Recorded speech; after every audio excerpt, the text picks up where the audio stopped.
L'histoire s'ouvre sur une scène poignante. La tête de Vikir van Baskerville, le fidèle chien de la famille Baskerville, est posée sur une guillotine. Malgré sa loyauté indéfectible envers la famille, il a été faussement accusé de s'être associé au clan des démons. Face à cette mort imminente, il fait le serment que s'il devait renaître, il ne serait plus jamais à leur merci. À sa grande surprise, Vikir se retrouve soudainement dans un berceau, perdu, désorienté. Il se demande s'il est en enfer, car tout autour de lui est bruyant, et son corps semble étrangement lourd.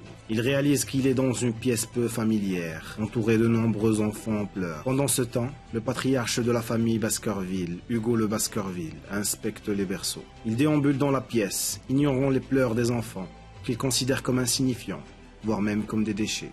Mais en arrivant devant Vikir, il remarque que cet enfant est plus calme que les autres. Sans hésitation, Hugo ordonne que Vikir soit transféré dans le berceau des épées. Vikir fixe Hugo avec une haine pure dans les yeux. Il sait que c'est lui qui est à l'origine de ces fausses accusations et de son exécution. Vikir comprend alors qu'il était retourné à son enfance, à l'époque où il était le chien fidèle de la famille Baskerville. Né d'une relation illégitime, il avait été formé dans des conditions précaires pour être le chien loyal de la famille, prêt à accomplir toutes les basses besognes pour assurer la suprématie des Baskerville parmi cette famille. Malgré sa loyauté, il avait été trahi et condamné à mort pour une simple raison. Il en savait beaucoup trop. Déterminé à ne plus jamais revivre cette vie et à se venger, Vikir sait qu'avec son corps de nouveau-né, il est impuissant. Cependant, être transféré dans le berceau des épées pourrait être l'opportunité qu'il attendait pour devenir plus fort. Dans la tradition de la famille Baskerville, les enfants doivent passer une épreuve appelée le berceau des épées. Ils sont jetés dans un labyrinthe d'épées, et après l'avoir traversé, ils doivent atteindre la rivière Styx pour que leur talent soit évalué. La rivière Styx est une rivière légendaire qui avait le pouvoir de transformer le corps des enfants en fer. Cependant, elle ne pouvait affecter qu'un nombre limité d'enfants.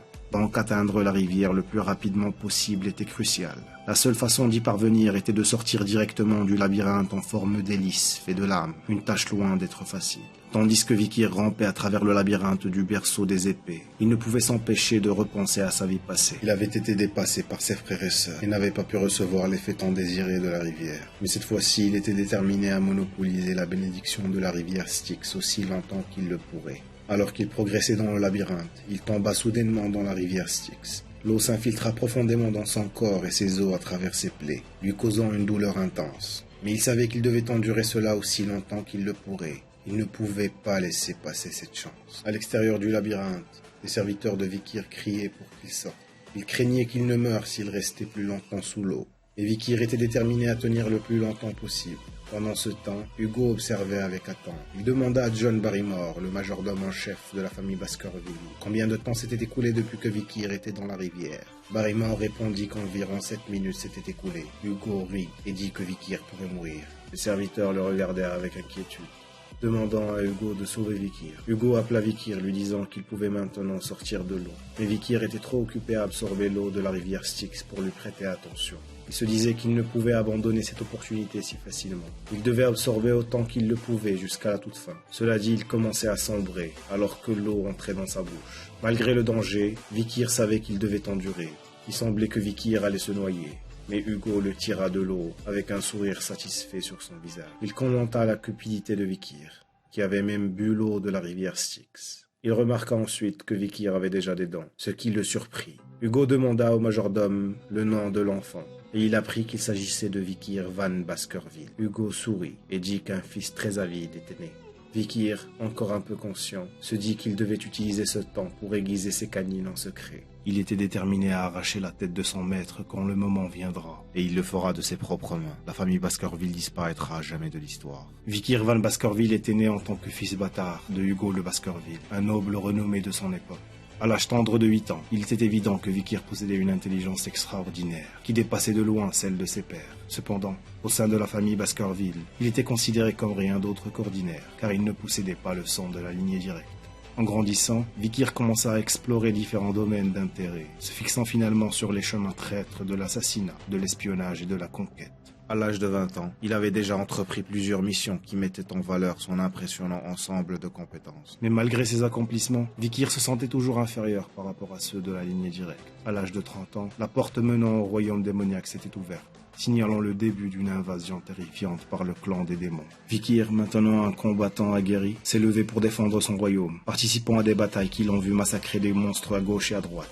Pendant les 5 années suivantes, Vikir a survécu à l'ère de la destruction, luttant sans relâche pour protéger son peuple. Et lorsque la longue guerre prit finalement fin, ce furent les humains qui émergèrent victorieux. Pour sa loyauté et son courage inébranlable, Vikir a été récompensé par le royaume. Cependant, la récompense qu'il a reçue n'était pas ce à quoi il s'attendait. Au lieu d'être loué et célébré pour ses efforts, il a été accueilli avec des accusations diffamatoires et de fausses allégations. Ces revendications infondées ont conduit à l'exécution éventuelle de Vikir par la lame de la guillotine. Vikir s'assit sur son lit, réalisant qu'il était de retour dans la salle avec le reste des enfants. C'était une réalisation majeure, et il savait qu'il avait maintenant un meilleur point de départ dans la vie qu'auparavant. Soudain, il entendit la porte s'ouvrir, et une femme de chambre entra dans la pièce. La femme de chambre semblait surprise, et murmura pour elle-même, se demandant pourquoi la dame avait demandé de placer ce genre de choses sur le lit du jeune maître Vikir. Vikir était surpris d'entendre la femme de chambre parler de dame, car il ne s'attendait pas à ce que quelqu'un de la famille Baskerville lui fasse un cadeau. La femme de chambre partit après avoir déposé une boîte dans le lit de Vikir. En voyant la boîte s'ouvrir, il fut choqué de voir 2 mambas sanglants en sortir. Il se demanda si la fameuse dame les avait envoyés pour l'assassiner. Vikir savait qu'il n'y avait que quelques personnes dans la famille Baskerville qui pourraient être appelées dames, et quelle que soit la personne, elle essayait probablement de réduire la concurrence. Alors que les mambas sifflaient contre Vikir, il réalisa qu'il pourrait tuer tous les enfants de la pièce. Cependant, Vikir attrapa les 2 mambas à main nue. Rempli de haine, il pensait qu'il ferait tomber toute la famille Baskerville de ses propres mains. Le lendemain, les gens de Baskerville furent choqués de trouver l'enfant dormant paisiblement à côté de vipères mortes. Toutes les nourrices qui avaient été de garde cette nuit-là furent exécutées après torture. Mais la raison de l'apparition des vipères resta inconnue. Seul le jeune Vikir connaissait la vérité. 8 ans plus tard, Vikir était de retour en classe, écoutant son professeur discuter du niveau d'épéisme. Le professeur expliqua que si l'on ne peut pas encore imprégner son épée de mana, on est considéré comme un débutant de l'épée. Le niveau suivant est l'expert de l'épée, où l'on peut infuser la lame avec un peu de mana. Lorsque la lame émet du mana sous forme d'aura liquéfiée, on l'appelle gradué de l'épée. Enfin, le niveau où l'aura est solide et la forme peut être librement modifiée est appelé maître de l'épée, qui est le niveau le plus élevé de l'épéisme. En entendant que Sir Hugo, le plus fort des Baskerville, était un maître de l'épée, tous les étudiants présents s'exclamèrent de surprise et d'étonnement. Cependant, Vikir était perdu dans ses pensées et ressentait le besoin de retrouver le pouvoir qu'il avait d'avant sa régression, avant la cérémonie de la majorité. Le professeur remarqua l'état distrait de Vikir, sachant qu'il avait acquis une forte constitution en plongeant dans la rivière Styx pendant 7 minutes. Le professeur croyait que Vikir était beaucoup plus talentueux que les autres étudiants, et que le patriarche serait très heureux de connaître ses progrès. Alors que Vikir était perdu dans ses pensées sur le nombre d'années dont il avait besoin pour tuer Hugo, il ne remarqua pas les triplés lui lançant un regard maléfique après la classe. Une fois la classe terminée, ils le poussèrent et commencèrent à se moquer de lui, l'appelant une ordure de vanne et parlant des rumeurs à son sujet, plongeant dans la rivière Styx et étranglant 2 vipères à mort alors qu'il n'était qu'un nourrisson. Vikir reconnut les triplés qu'il avait poignardés par le passé pendant l'incident diffamatoire qu'il avait subi. Ils étaient connus sous le nom de trident de Hugo le Baskerville, et leur nom était Eivor le Baskerville, Middelbor le Baskerville et Lovor le Baskerville, tous âgés de 9 ans. Les triplés continuèrent à taquiner Vikir, lui disant de cesser ses mensonges. Vikir pensait intérieurement qu'ils allaient être une vraie menace dans 10 ans, et que ce serait peut-être une bonne idée de les remettre à leur place maintenant. Alors que Vikir se tenait devant les triplés, l'un d'eux brandit un couteau et le taquina avec une rumeur qu'il avait entendue, que si l'on reste assez longtemps dans la rivière Styx, le corps deviendrait comme de l'acier et serait impénétrable face aux blessures de l'âme. Les 2 autres acquiescent, tandis que le 3e donne l'ordre de tenir Vikir immobile. L'un des triplés attrapa Vikir par derrière et lui couvrit la bouche et le nez, disant qu'il mangerait sa main s'il pouvait endurer cela pendant 3 minutes. Vikir n'avait pas peur et accepte de jouer à ce jeu cruel. 1 minute s'est écoulée, 3 minutes, puis 10, mais Vikir reste indemne. Et les triplés commencent à réaliser que la légende qu'ils avaient entendue était vraie. Ils se lassent de leur jeu et libèrent Vikir. Alors que l'un des triplés tenant Vikir le relâchait, il remarqua du sang sur sa main et réalisa qu'il lui manquait un doigt. Vikir cracha alors le doigt de sa bouche. Le triplé était choqué, avec un sourire maléfique sur son visage. Vikir rappela au triplé sa promesse de manger sa propre main. Pendant ce temps, les 2 autres triplés tentaient de calmer la situation et suggéraient qu'ils allaient voir un prêtre pour remettre le doigt en place. Mais Vikir n'était pas intéressé par cela et demanda qui il les avait autorisés à partir. L'un des triplés attaqua alors Vikir avec un couteau, criant qu'ils étaient plus âgés que lui d'1 an. Vikir n'esquive pas l'attaque et laisse le couteau s'enfoncer en lui, mais à la surprise des triplés, il ne put percer sa peau. Avec un regard sournois sur le visage, Vikir suggère de continuer à jouer jusqu'à la fin. Vikir tordit les mains d'un des triplés sans merci, le faisant crier de douleur. Il déclara à voix basse et menaçante qu'ils étaient chez les Baskerville, où l'âge n'a pas d'importance, tant qu'on a de la force et du talent. Les triplés, terrifiés, se regardèrent en état de choc. Vikir frappa soudainement l'un d'eux, le renversant au sol, tandis que les autres regardaient, incrédules. Le troisième attaqua Vikir dans un excès de colère, mais il fut rapidement repoussé d'un coup de pied au visage, s'écrasant au sol. La pièce tomba dans le silence alors que les triplés gisaient là, battus, brisés. Vikir se tenait au-dessus d'eux, l'air froid et insensible. Il dit ensuite aux triplés qu'il se rétablirait avec un traitement, mais indique clairement qu'il ne les laisserait pas quitter la pièce, et qu'ils devraient ressentir la souffrance de leur propre corps. Cependant, il serait généreux, et permettrait à l'un d'eux de partir. Les triplés furent surpris, et soulagés d'entendre cela, et demandèrent lequel pourrait partir. Vikir ramassa un couteau et le jeta devant les triplés, leur disant qu'ils devraient décider eux-mêmes qui quitterait la pièce. Il se retourna pour partir, mais pas avant de lancer une remarque moqueuse disant qu'il ne pourrait attendre longtemps. Alors décidez rapidement. Au moins l'un d'entre vous devrait vivre.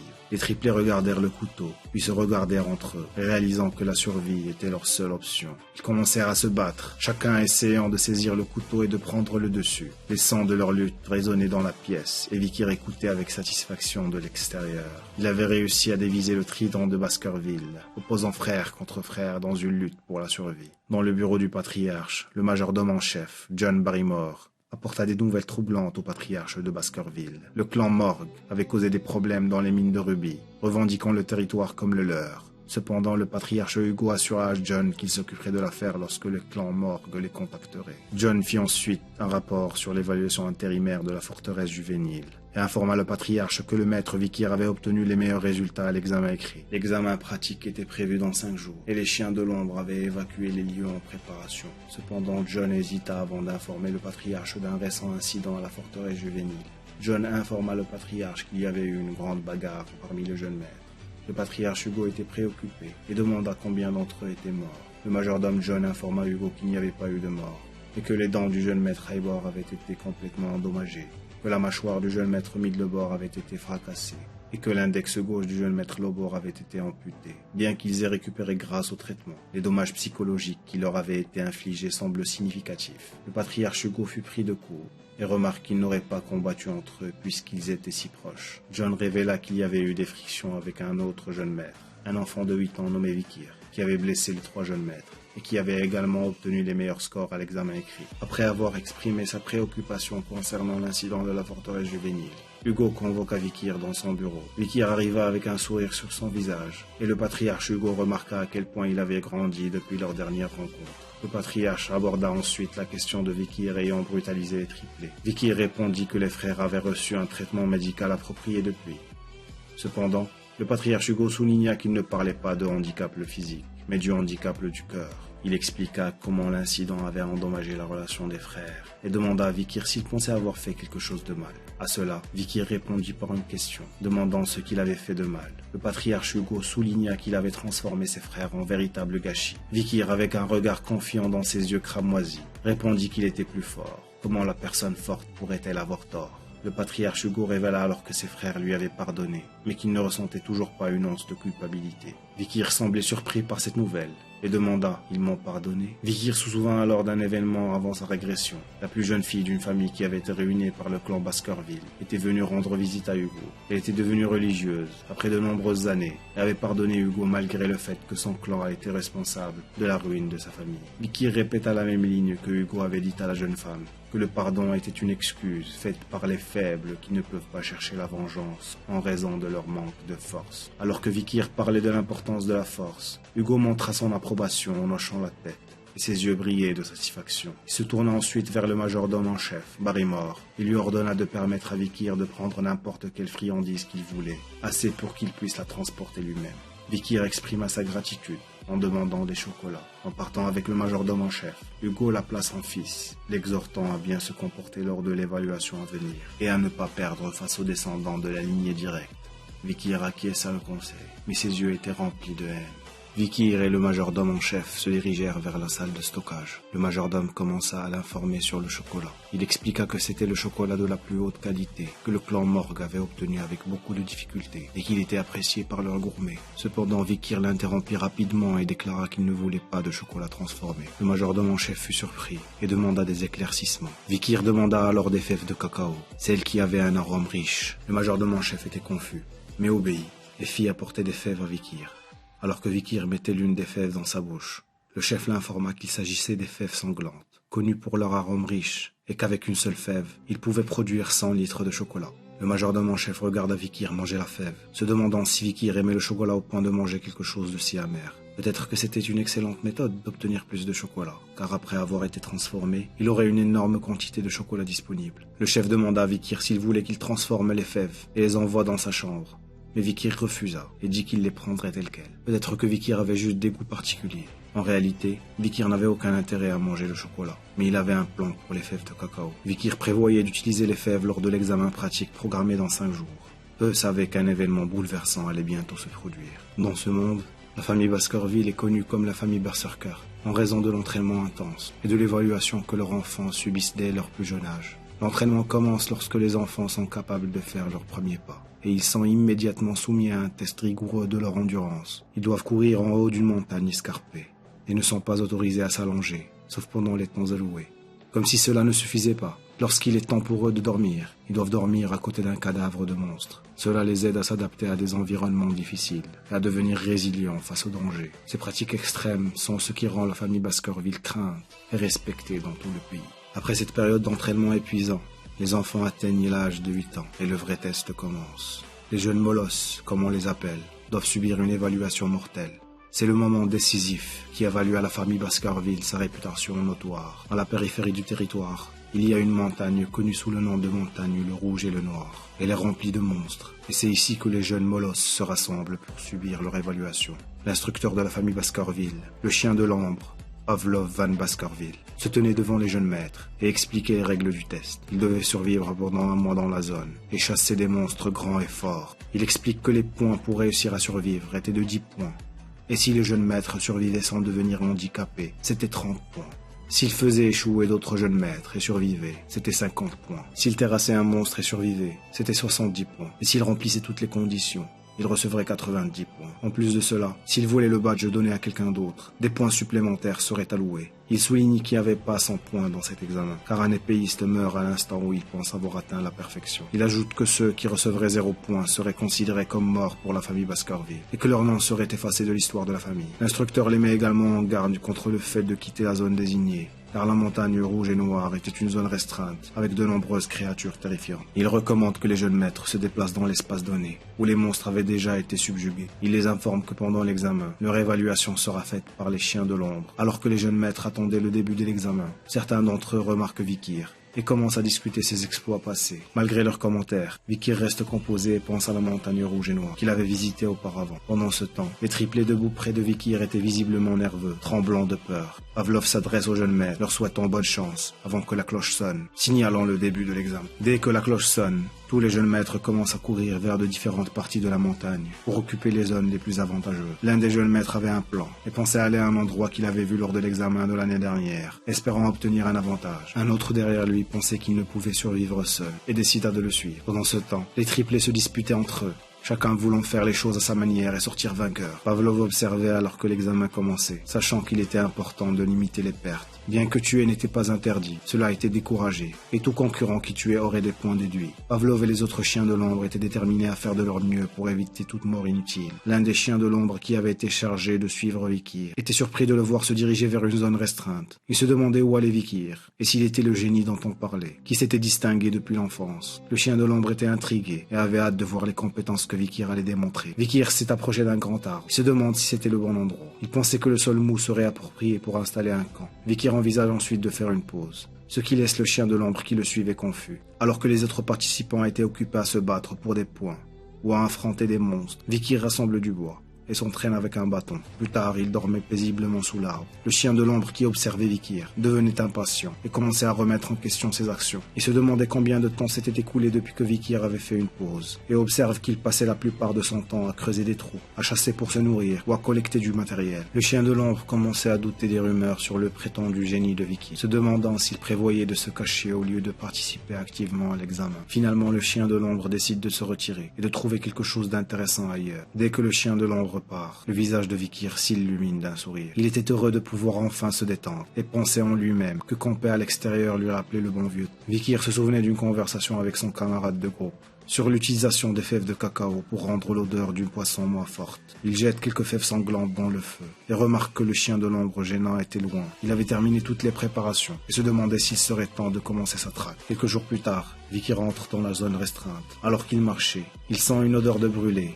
et remarque des racines d'arbres calcinés. Il savait que l'habitat du monstre qu'il cherchait était dans les parages. Soudain, il repère un tas brûlant et réalise qu'il l'avait trouvé. Il n'y avait qu'un monstre dans les environs qui produisait ce genre d'excréments. Un chien de l'enfer. Le chien de l'enfer se tenait devant Vicky, avec des flammes jaillissant de sa mâchoire. Le chien de l'enfer était une créature désastreuse pour ceux qui auraient le malheur de croiser son chemin. Il avait une cote de risque de B+, et mesurait 3 mètres. Les flammes sulfuriques qui sortaient de sa bouche et de ses yeux étaient extrêmement gazeuses. S'il venait à mordre un humain, il ne pourrait survivre. Il serait violemment calciné, et les flammes ne s'éteindraient qu'avec ses sangs. Vikir savait qu'il était dans le pétrin quand il a vu la figure imposante du monstre de guet qui avalait les feux de l'enfer. La bête était connue pour être l'un des monstres les plus dangereux de la région, et Vikir avait à peine survécu à sa rencontre, quand il avait 18 ans dans sa vie passée. Maintenant, à 8 ans, Vikir savait que c'était impossible pour lui de battre le chien de l'enfer. Cependant, Vikir n'était pas prêt à abandonner. Il se souvint de la façon de combattre la bête qu'un enfant pourrait gérer. Alors que le chien de l'enfer se précipitait vers lui, Vikir esquiva rapidement sur le côté, se souvenant de la première faiblesse des chiens de l'enfer. Il ne pouvait se déplacer qu'en ligne droite et trouvait difficile de changer soudainement de direction. Vikir éclabousse le sol d'eau et alors que le chien de l'enfer se précipitait vers lui, il sourit en pensant à la deuxième faiblesse des monstres enflammés. Ils étaient incapables de traverser l'eau. À cause de l'eau que Vikir avait versée, le chien de l'enfer prit un chemin plus long pour l'atteindre, lui donnant le temps d'esquiver. Vikir savait qu'une quantité d'eau négligeable pouvait les ralentir considérablement. Il repense à la faiblesse commune à tous les monstres canins, se jetait sur l'ennemi avec la mâchoire grande ouverte. Vikir était dans une situation mortelle, alors que le chien de l'enfer assoiffé de sang l'attaquait. Mais il était préparé, et il jette une fève sanglante dans la bouche du monstre, le faisant gémir de douleur et le rendant incapable de bouger. En effet, le chocolat est un poison mortel pour les canins, avec le pouvoir de la fève sanglante, équivalent à 100 litres de chocolat. Il était évident que cela causerait la mort immédiate d'un monstre canin. Vikir sort son épée et vise le point faible du chien de l'enfer, là où les côtes n'étaient pas présentes. Avec un coup rapide et décisif, Vikir perce le rein du chien de l'enfer, le terrassant, en absorbant l'énergie appelée karma du monstre vaincu. Vikir sentit son corps devenir plus fort. Il balance son épée et la sent devenir plus légère, réalisant qu'il regagnait le pouvoir qu'il avait avant sa régression, avant même d'atteindre l'âge de 15 ans. Vikir ne pouvait s'empêcher de se demander quelle expression aurait Hugo lorsqu'il retournerait avec un monstre aussi fort. Vikir se tenait là, prêt à prendre la tête du chien de l'enfer qu'il venait de vaincre, se sentant confiant de ses capacités. Il savait qu'il avait déjà sécurisé la première place dans le test pratique, et il était impatient de réclamer sa récompense. Quelque chose dont il n'aurait jamais rêvé dans sa vie passée. Mais son moment de triomphe fut de courte durée, car un groupe de chiens de l'enfer s'approcha de lui, cherchant probablement à venger leurs semblables. Vikir resta calme, connaissant déjà les faiblesses de ces créatures. Alors que les chiens de l'enfer s'approchaient, Vikir sortit son épée et se prépara à les affronter. Il lui restait beaucoup de fèves sanglantes, et il était prêt à les utiliser à son avantage. Avec un sourire narquois sur le visage, il coupa la tête du chien de l'enfer mort et nargua les autres chiens de l'enfer, sachant qu'il ne faisait pas le poids face à ses compétences et ses connaissances. Il avait déjà vaincu l'un des leurs et était prêt à tous les abattre. Les chiens de l'enfer se mirent soudain à gémir, attirant immédiatement l'attention de Vicky. Il ne pouvait pas croire que les bêtes féroces avaient peur d'un simple enfant de 8 ans. Les chiens de l'enfer ne se soumettraient jamais à leur proie, même s'ils devaient mourir. Vicky réfléchissait, essayant de comprendre ce qui aurait pu rendre les chiens de l'enfer si effrayés. Alors que Vikir se retournait, il vit une créature monstrueuse à 3 têtes se tenir devant lui. C'était un cerbère, le légendaire chien à 3 têtes. La créature était massive, mesurant au moins 7 mètres, et Vikir savait qu'un cerbère avait une cote de risque de A+. Vikir était perplexe quant à ce qu'un cerbère, qui habitait typiquement la 7e crête de la montagne rouge et noire, faisait si loin de son territoire. Le cerbère était connu comme le monstre de guet ultime, résidant dans un endroit où tous les esprits morts se dirigeaient. Vikir remarqua que le cerbère saignait et qu'il avait plusieurs flèches transperçant son corps. Il réalisa que quelqu'un avait dû le chasser et qu'il avait fui jusqu'ici en étant poursuivi. C'était sa chance de tuer un monstre de rang A, et il décide d'attaquer le cerbère. Malgré le fait que le cerbère était une créature puissante et dangereuse, Vikir avait caché ses véritables capacités en tant qu'expert de l'épée, et avait déjà atteint un haut niveau d'expertise. Son corps avait été renforcé par le Styx, et toutes les armes qu'il possédait pourraient contrer le cerbère blessé. Avec son épéisme raffiné, qu'il avait développé à travers des guerres avec les clans de démons, il réussit à porter quelques coups au cerbère. Vikir pensait qu'il pouvait le faire, car le cerbère blessé était affaibli. L'attaque de Vikir sur le cerbère semblait fonctionner, et il pensait avoir une chance de vaincre le monstre de rang A blessé. Cependant, dans un moment d'inattention, Vikir baissa sa garde, permettant au cerbère de riposter avec ses griffes. La première attaque brisa l'épée de Vikir et la seconde le projeta en l'air. La force de l'attaque du Cerbère envoya Vikir vers un tronc d'arbre. Avec un bruit sourd, il s'écrasa contre le tronc et le sang coula de sa bouche. L'impact avait clairement causé une blessure grave et Vikir resta immobile, son corps douloureux. Les yeux de Vikir s'ouvrirent lentement et une vague de panique le submergea alors qu'il se souvenait de l'attaque directe du Cerbère et ressentait une douleur aiguë dans son bras gauche. Il se demandait si la bête lui avait arraché le bras, mais en regardant, il vit qu'il était toujours attaché à son corps, bien que blessé. Il pensa à la rivière Styx et à la manière dont ses propriétés magiques avaient renforcé sa protection. Il se sentait reconnaissant pour cette protection, mais savait qu'il ne pouvait compter entièrement dessus. Cependant, son soulagement fut de courte durée, car il réalisa rapidement que les dégâts étaient importants. Il savait qu'il ne pouvait supporter un autre coup du Cerbère. Alors il esquiva lorsque la bête l'attaqua de nouveau, en tant que chasseur expérimenté. Il savait qu'il devait trouver la meilleure issue dans des situations comme celle-ci. La meilleure décision possible en ce moment était de fuir. Alors qu'il courait, l'esprit de Vikir était rempli de pensées de survie. Il savait qu'il devait trouver rapidement une issue à cette situation. Ses yeux balayaient les environs, à la recherche d'une voie d'évasion. C'est alors qu'il la vit, une clôture en fer, à quelques mètres de distance. Le cœur de Vikir bondit d'espoir. Il savait que s'il pouvait franchir cette clôture, il sortirait de la zone restreinte et serait plus proche de la sécurité. Il s'élança plus fort, courant de toutes ses forces. Avec un effort ultime, Vikir se projeta au-delà de la clôture, son cœur battant de soulagement. Il avait réussi à sortir de la zone restreinte, mais il savait qu'il n'était pas encore hors de danger. Il devait atteindre cet endroit, le refuge sûr qu'il avait préparé avant d'entreprendre cette mission dangereuse. Alors qu'il courait, il cherchait quelque chose dans les bois à proximité, son cœur battant à la crainte d'être attrapé par le monstre infernal. Finalement, il repéra ce qu'il cherchait, un piège qu'il avait préparé à l'avance. Il sauta en avant, évitant de justesse les mâchoires du Cerbère, et le molosse infernal tomba dans le piège rempli de pics tranchants. Vikir ne put s'empêcher de sourire, sachant qu'il s'était bien préparé pour cette bataille. Il avait enduit les lances en bois, de l'essence de fèves sanglantes, qui agissait comme un poison pour les monstres canins. Le Cerbère grogna, et de la mousse commença à sortir de sa bouche. Mais Vikir resta concentré, et prêt pour la phase finale de la bataille. Il savait que le Cerbère était un démon de haut rang, et que ce combat serait l'un des plus difficiles de sa vie. Vikir agrippa une lance en bois, et la lança contre le Cerbère, touchant le flanc du molosse infernal. Mais le Cerbère était toujours vivant, et s'approchait de lui, prêt à attaquer. Vikir compta les pas du molosse, alors qu'il s'approchait. 1, 2, 3, 4, 5, 6, 7. Dès que le Cerbère fit le 7e pas, il s'arrêta brusquement, tombant au sol à quelques centimètres de Vikir. Vikir poussa un soupir de soulagement, réalisant que les rumeurs étaient vraies. La lance en bois qu'il venait de lancer n'était pas comme les autres. C'était une lance imprégnée du venin mortel du mamba sanglant, qui terrassait sa victime au bout de 7 pas une fois injectée. Vikir l'avait cachée lorsqu'il était plus jeune, sachant qu'elle pourrait être utile. L'énergie émanant du corps du Cerbère entoura Vikir, alors qu'il se tenait au-dessus des 3 têtes sans vie de la bête. Il s'émerveillait du pouvoir qu'il possédait maintenant, mais il était préoccupé à savoir comment il allait transporter le corps massif de la bête. Il savait que la cause de la mort du Cerbère serait évidente pour quiconque le verrait, et il commença à réfléchir à qui pourrait être son témoin. Peut-être que le chien de l'ombre qu'il avait vu tailler les lances en bois pourrait être utile. Soudain, les pensées de Vikir se tournèrent vers quelque chose d'entièrement différent. Le Cerbère était un gardien, ce qui signifiait qu'il gardait quelque chose, un donjon très probablement, qui pourrait être à proximité. Le cœur de Vikir s'accéléra à l'idée du trésor qui pourrait y être caché. Il savait que les donjons étaient souvent les repères de monstres puissants. Vikir était déterminé à explorer le donjon, mais avant de s'y aventurer, il prit une poignée d'excréments du Cerbère, les appliqua sur son corps. Vikir savait qu'en faisant cela, il pourrait éviter tout petit monstre qui pourrait être présent sur son chemin. L'essence aiguisée de Vikir était pleinement exploitée, alors qu'il suivait les traces du Cerbère à travers la forêt. Il remarqua le sol asséché, les feuilles pourries et les racines humides, suivant la piste avec une concentration absolue. En retraçant le chemin, ses yeux s'élargirent de reconnaissance. C'était le donjon que le Cerbère gardait, et Vikir réalisa qu'il était déjà venu ici. Il savait que ce donjon serait découvert dans 10 ans, mais il était certain qu'il était complètement vide à ce moment-là. Cependant, à l'heure actuelle, il pouvait sentir le mana sous la surface pourrie. Vikir s'approcha prudemment du donjon. Il regarda autour de lui, mais il ne vit aucune lumière. Et il comprit que le donjon devait être plus profond qu'il ne le pensait initialement. Mais Vikir n'était pas découragé. Ses yeux cramoisis brillaient d'excitation alors qu'il entrait dans le donjon. Il ne pouvait s'empêcher de se demander quel genre de trésor l'attendait à l'intérieur. Si tu as regardé la vidéo jusqu'à la fin, écris-moi le nom de ton personnage préféré dans les commentaires. À la prochaine!